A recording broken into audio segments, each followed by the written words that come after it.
Hello and welcome to the Candlelight Podcast, where I, Mohamed Abdalla, talk about different topics, including some of my favorites, which are movies, martial arts, and philosophy.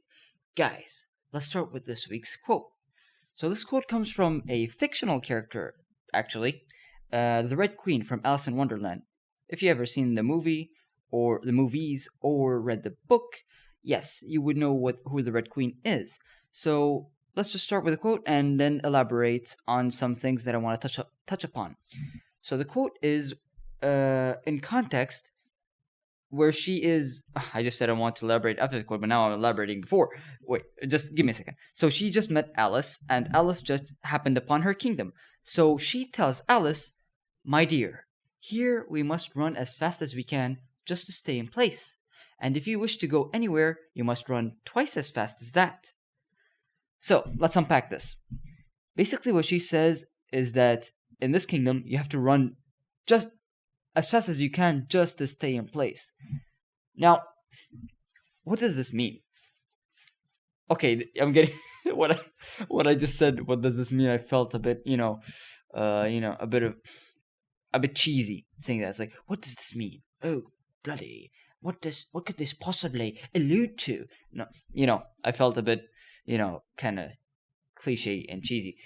But okay, in all seriousness, let's rewind.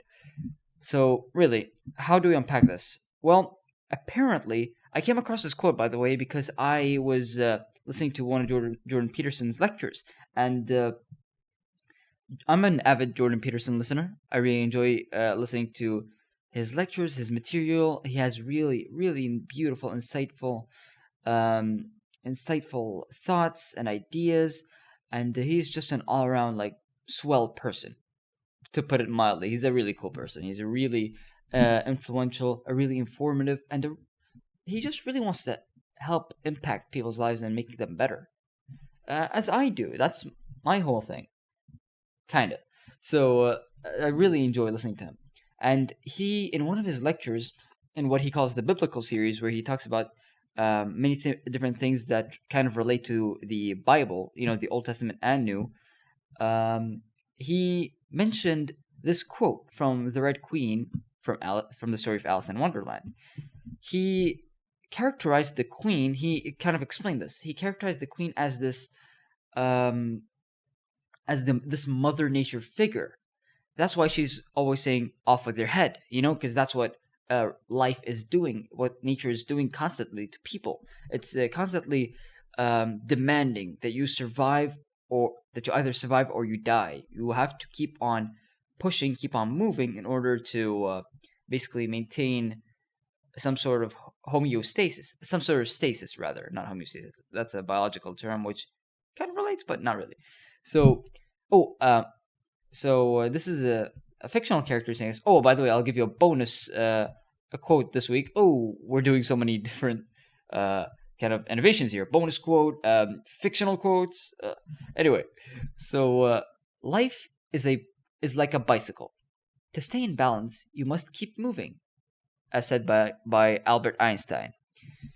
So you could see here that this idea of Mother Nature demanding that a person keeps moving, keeps running, keeps grinding just the same place, and if we wish to go anywhere, we must run twice as fast as that.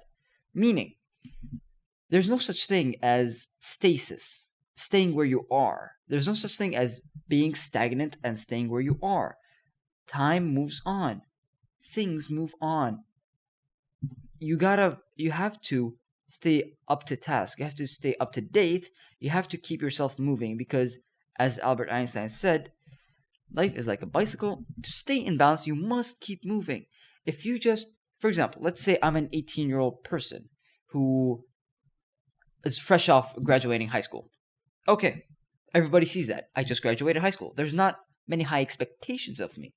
So let's say I stay stagnant up until I'm 23 years old. That's 5 years. I didn't attend college. I didn't do anything to improve my personality, my character. I didn't do anything to improve my so-called CV, my resume of life, of the experiences that I have, of the insights that I can bring to the table. don't you think that's a bit, that's something, there's something wrong with that? That I had 5 years to improve myself in any way, to any degree, but I didn't. I stayed stagnant. I just stayed where I am. But I'm 23 years old now. I'm expected to have finished college. I'm expected to have some degree of life experience. I'm supposed to bring something to the table at least.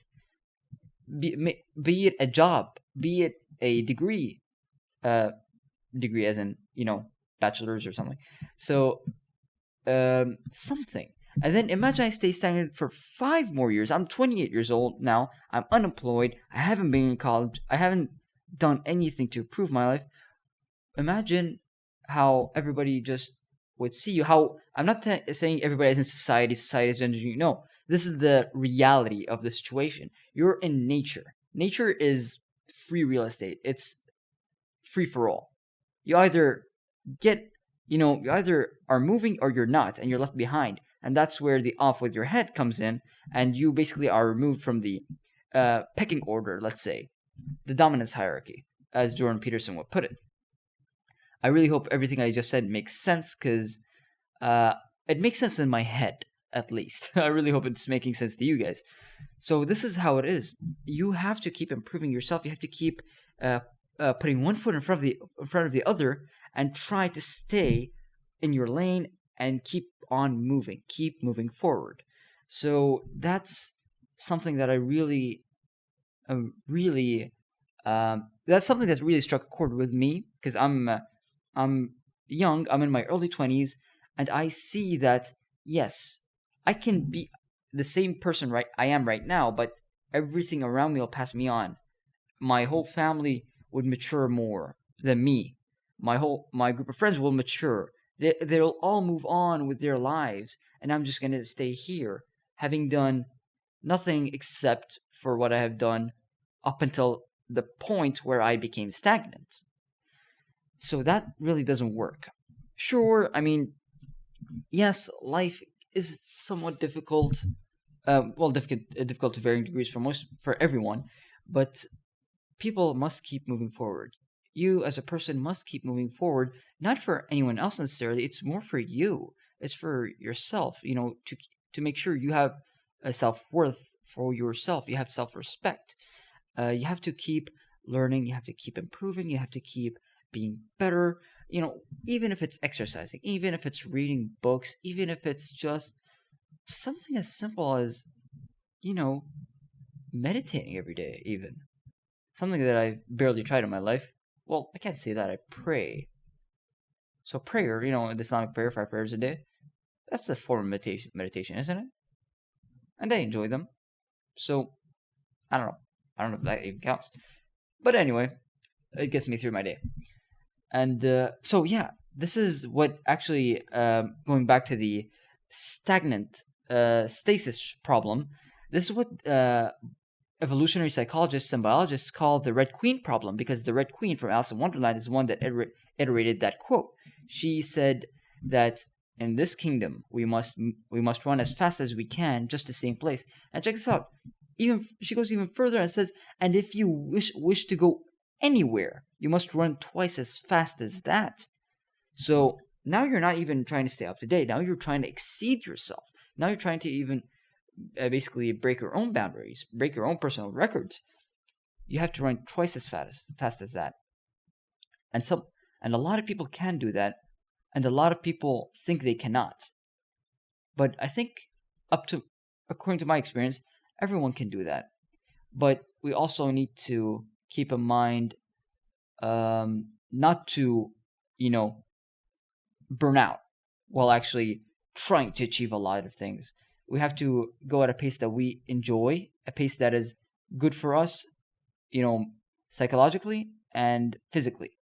But at the same time, you have to understand that spiritually, your heart, for your spirit, the sky's the limit, and it really wants to reach those heights that you think are unachievable, but are actually attainable. Anyway, I'm getting way too into influencer self-help type thing. I don't know what I'm saying anymore. I know, but I don't know where I'm trying to go with this. I'm trying to help you guys become better. So yeah, call it self-help, call it falsafa, as we say it in Arabic, which translates to philosophy, but translates also to gibberish, somewhat. So yeah, I really hope you. Oh no, it sounds like I'm gonna end the podcast. Whoa, wait, we're too early in the podcast. There's no way I'm ending it here. So other than that, I want to tell you guys about a movie, a good movie I saw recently this week. So the movie is called King Kong.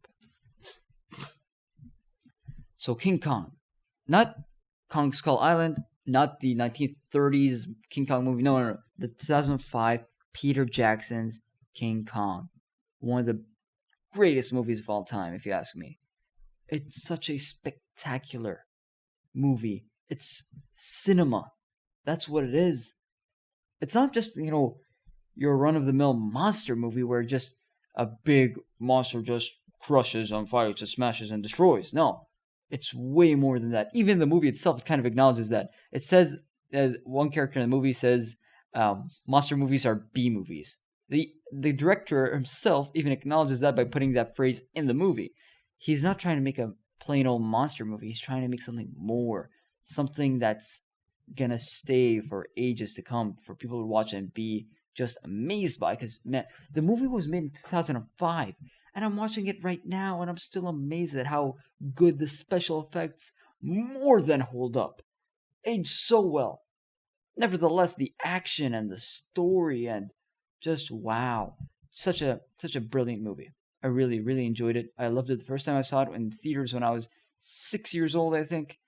And I'm 22 right now, and I still love it. I love it. It's really just amazing. Mind-bogglingly good, But that's Peter Jackson for you. The guy that gave us Lord of the Rings, the guy that gave us The Hobbit. I know a lot of people don't actually enjoy the Hobbit movies as much as Lord of the Rings, but let me tell you something about those two trilogies. I've always felt Lord of the Rings had a lot of heart, That's what it had going for those movies, like Sam's speech in the second movie, Gandalf's speech about the afterlife in the third. Man, the movies just had so much heart to them, and they were so beautiful. And the Hobbit movies have a lot of creativity to them, like really, really outstanding creativity, and just innovation in almost every single way in cinema and cinematically. That's what I was thinking of saying, but in terms of movies, it was so like innovative, and that's kind of how I feel like they're both so good. They're both just amazing trilogies. I know a lot of people don't like The Hobbit for different reasons, but hey, Hobbit was really, really good. I enjoyed it. Martin Freeman, the actor, carried the trilogy on his back, even though it was just as good on its own, but man, was he amazing in it. And man, were the Fellowship from the first original trilogy, were the Fellowship actors amazing. Man, starting, of course, with Elijah Wood, going to, Sean Astin, Sean Bean, Viggo, Orlando. Man, all these guys just really, really give us something for the ages.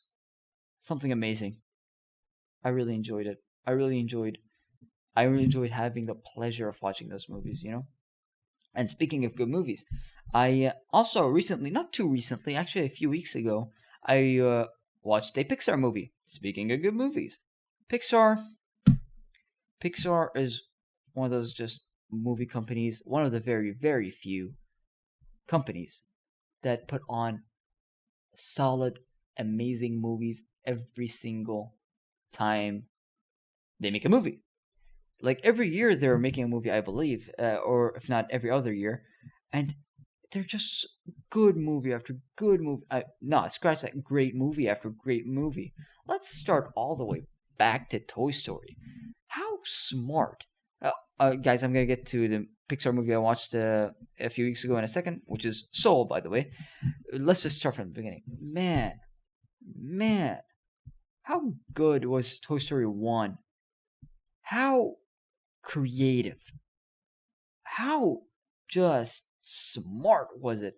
Do you know that one of the reasons they made a movie about toys as the very first fully 3D animated movie was because they didn't nail human animation yet. They felt like they felt that the humans looked too plasticky, as if they're toys. So they were like, what if we made a movie about toys and made them the main focus of the movie? And wow. Not only was it a good in in the 3D animation department and innovative in that sense, it was a great movie in of itself. It was so creative. It had so much, so much thought put into it, and wow, look at how far Pixar as a company has come. Wow, wow, just Toy Story 1, then 2, then 3, and just every other movie there is from The Incredibles. One of their absolute best, if not their best, or Ratatouille, or Finding Nemo. I I don't know, maybe I'm speaking from biased nostalgia, but I just can't see how those movies are anything but great. And speaking of more recent ones, in 2015 we had Inside Out. That movie is just top of the heap again, and it was like, fairly recent. 2015. Oh wait, no, that was about 6 years ago. Oh boy, that's not recent at all. But still, You've Got Soul just a few weeks ago that I watched. Man, it was good. That was a good movie. It really just went over so many themes that are so interesting, such as when you're doing something you love, something you're passionate about, something that you really enjoy, you get into a zone of flow, the flow state. And they kind of embody that in the movie. They kind of encapsulate that in their own creative, artistic way. That studio is just amazing. It's one of the reasons I got into multimedia, studying multimedia, because I just enjoy storytelling so much, and seeing great studios like that display their talent and skill in storytelling just makes me want to better my skill in it. So wow, Soul was something I should rewatch again, because I watched it a few weeks ago. I really liked it, and I just need to rewatch it again to see if I've missed anything, and to see if I can gain even more insight into this very layered movie, very beautiful movie. Yeah, I just I just really enjoy watching good movies, as many people do. So, speaking of why I study multimedia and my love for storytelling, I'm working on this new project, which is supposed to be my very last university project. How would you say, my capstone project? Yes, that's what we call it, capstone project, where it's your last semester in university, and last semester in that major at least, and you just want to create your magnum opus up until this point in your life, in your career, in your college career, you could say. So I decided on a story that I feel like I felt like this story is the one that I kind of decided to work on. It's impactful enough, and it's really gonna highlight my ability of being able to tell a story. Because guess what? This kind of piece that I'm working on, it's a 2D animated video, basically comprising of alternating graphic novel stills with no movement and no text, just graphic novel stills that alternate and showcase an entire story with an underlying soundtrack that carries the entire thing on its back as its basis. So basically, music for 3 minutes, almost, and the graphic novel stills, like alternating pictures, drawings, illustrations for 3 minutes. So that's what I'm gonna be working on. Hopefully, this spring semester, from now until the end of May, I believe. And I really hope it turns out great, because, guys, this is a very, very bold project to take upon for myself, because it requires music composing and illustration, two skills that I do not really have right now, but some things that I've started to develop well over a few weeks ago, and I'm gonna continue to develop in order to create this piece of art that I have in my head that I really want to evoke feelings out of from people who are watching. I really want the audience to engage with. I can't say too much about it now because it's kind of a spoiler, but as if anybody even listens to this right now, as if anybody who I know listens to this. Check this out. So I'm gonna do that for the next 4 months. Hopefully it's gonna be great. Hopefully I am able to do it because this is a bit crazy. This is the craziest project I've ever worked on because I am really diving into the deep with this one. Just deep waters. That's all there is for me, and I really hope I can pull it off. So if anyone listens to this before I finish the project, I hope there is someone who's listening to this at least. Please pray for me. I really want to do something good with this. Anywho, enough about me and my university project. Let's jump into martial arts. So what did we have? Oh yeah, we did have a UFC event this week. Oh, when I say martial arts, I'm not just talking about. I realize I'm just talking about UFC events, but that's obviously not what all martial arts are. That's not all there is to martial arts. That's mixed martial arts, something I really enjoy, and martial arts by extension. But speaking of UFC events, there was none this week. I believe it was just the McGregor-Poirier fight 2 weeks ago, if I'm not mistaken, and with an amazing finish by Poirier, a knockout over Conor McGregor, the very first of its kind. And now Dustin Poirier is how can I say this? He is deservedly reaping the fame and benefits that come with having a victory over Conor McGregor. So he's just a few days ago, he went on Hot Ones. Hot Ones, the show where people eat hot wings as they answer questions. And Dustin Poirier is from Louisiana, and he already has his own hot sauce. So this is a guy who likes his spice. And he went on the show. He had a good time, had a somewhat painful time, and he answered some questions awesomely. By the way, as always, how can I say this? The words kind of escaped my mind. Credit to Sean Evans, the host of Hot Ones, who just does his research and knows what he's talking about and knows who he's interviewing. Man, looks like Dustin had a blast talking to him, enjoying the hot wings with him, and wow, it was interesting for Dustin to really go through the fiery gauntlet and answer questions. I really enjoyed the interview. I hope that he finds more success in his life. Dustin Poirier, amazing guy, deserves the praise of being one of the best there is right now in the world. He's easily top 10 pound for pound in the world right now, and he's easily the second greatest lightweight after Khabib Nurmagomedov. So Khabib, now that he's retired, I expect Dustin to hold the belt up until Islam Makhachev shows what he's made of against the top 15 at lightweight. So we'll see what happens and see if he is able to get into title contention and hopefully get the title, because he is Khabib's successor, as said by Khabib. So that's what we hope for. But man, for now, Dustin just deserves to be in the title picture. Man, the dude deserves it. He's worked hard. Guys, let me run you through Dustin Poirier's resume at lightweight.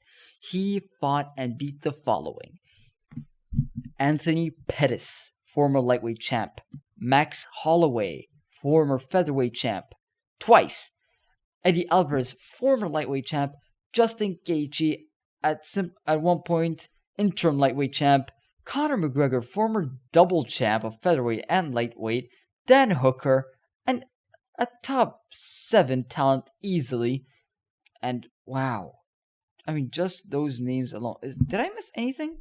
Let's see: Pettis, Holloway, Alvarez, Gaethje, Hooker, McGregor. Yeah, man, these are his best wins, not to mention his others. Wow, this guy has gone through the hornet's nest, and the only time he came out, the only time he fell short was against none other than Habib Nurmagomedov, the greatest lightweight of all time, and dare I say, the greatest fighter of all time, the greatest MMA fighter of all time. Dare I say. Now, I know many would disagree and would say that no, GSP is the greatest, or Anderson Silva is the greatest, or John Jones is the greatest. Okay, let's break that down. GSP, I agree. I agree that GSP is the greatest of all time in mixed martial arts. Him and Habib have just such amazing, resumes, both of them, and the effort they put in and how dominant they look. Just him and Habib are like right there at the top spot of the greatest of all time. It's one of the two. I just really wish we could have seen them fight both in their primes, but man, we know that's not going to happen because that GSP is almost 40 years old now, and Habib is in the prime of his life. It's really just unfair to GSP. And people will say Anderson Silva is the greatest of all time. Well, I would say you could say that up until he lost to Chris Weidman. The first time where he got knocked out, split his shin, and it was just a gruesome injury that just removed him from title contention, from contention, basically. He's barely a top 15 middleweight. He's been beaten in his, I think, he's only won one. He's only won one of his last 7 fights, and that's about it. Man, the road hasn't been easy for him. So that kind of takes him out of the GOAT status because he kind of went through all of that. And not to mention, he hasn't had the best performances against a lot of opponents. Namely, Damian Maia, Chael Sonnen. But hey, there's an asterisk there because Chael Sonnen was on steroids the first time. So I guess that doesn't really count. And I guess another person who let me just stay on Silva for a second. Yeah, those are the things that kind of take him out of the GOAT argument. But at the same time, he was such an amazing fighter in his prime before, he lost to Weidman. So how much do we give him credit for that and dismiss what happened after he lost to Weidman? I don't know. That's why it's a bit tricky. And he's still fighting, by the way. He's not even retired. He left the UFC, and that's crazy, by the way, that Anderson Silva left the UFC. But man, he's still fighting. He shouldn't be, to be fair. He's so old. He's kind of old for it now. It's a young man's game. And another person that people say is the greatest is John Jones. And I say to you, steroids. 4 failed drug tests. 1 to cocaine. 1 to estrogen blockers. 2 for turinabol, which is a performance enhancer. Steroids. That's it. Case closed. John Jones cheated. He's not the greatest of all time. He's a disgrace to himself and the light heavyweight division. Wow. I kind of shamed him a bit much, didn't I? Alright. Anyway, that's enough for now. So, guys, I really hope you guys have... Man, what's happening with my voice? Sorry about that. I really hope you guys have had a blessed week, and hope you have another blessed week in front of you. I really hope you guys are doing well and grinding and working hard and making whatever you want to come true. Make sure to basically keep your head up and live your life, eyes wide open, shoulders back, chin out, sticking out in the air, bravely marching forward. Go do whatever it is you want to do. Of course, within reason, with a moral reason. Of course, don't go and kill someone, for example, murder someone, because killing and murdering is different. All right, I don't even know where I'm going right now. So anyway, this was the Candlelight Podcast by yours truly, Mohamed Abdalla. I hope you guys enjoyed, and I hope you come back for more. And once again, I want to repeat the quote, which is basically, in this kingdom, we must run as fast as we can just to stay in place. And life is like a bicycle. To stay in balance, you must keep moving. So, with that said, see you guys in the next one. Peace.